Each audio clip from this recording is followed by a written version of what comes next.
لو نفسك تغيري عن الجلاش الطبقات يبقى لازم تجربي احلى جلاش رول، مقرمش من بره وطري ومورق من جوه. الوصفة دي هتعجبك جدا. يلا نبدأ، نصلي على النبي ونقول بسم الله.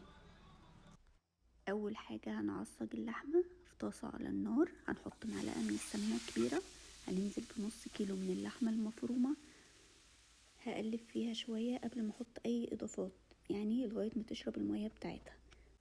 بعد كده هنزل عليها ببصلة كبيرة مقطعة صغير، هنحط التوابل فلفل اسود وملح وبابريكا وتوم باودر ونص معلقة من بهارات اللحمة، وبس كده هنفضل نقلب لغاية ما خلاص تشرب ميتها كلها، وكده بيكون العصاج جاهز.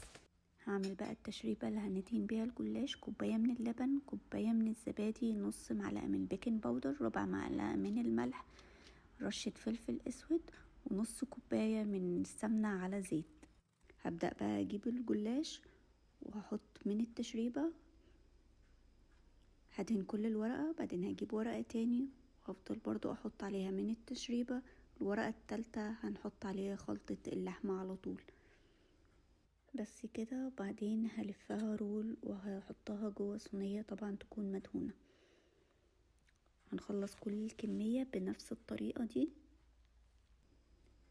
الرول مكون من 3 طبقات من الجلاش، اخر طبقة مش بنحط عليها التشريبة، على طول بنحط اللحمة ونلف الرول ونحطه في الصينية. بعد كده هقطعه المقاس اللي انتي عايزاه. بعد ما اقطعه هجيب باقي خلطة التشريبة اللي احنا عملناها وهحطها على وش الصينية كلها. بعد كده هدخله فرن سخن في الرف الوسط على اعلى درجة، بتاخد حوالي تلت ساعة وتكون جاهزة.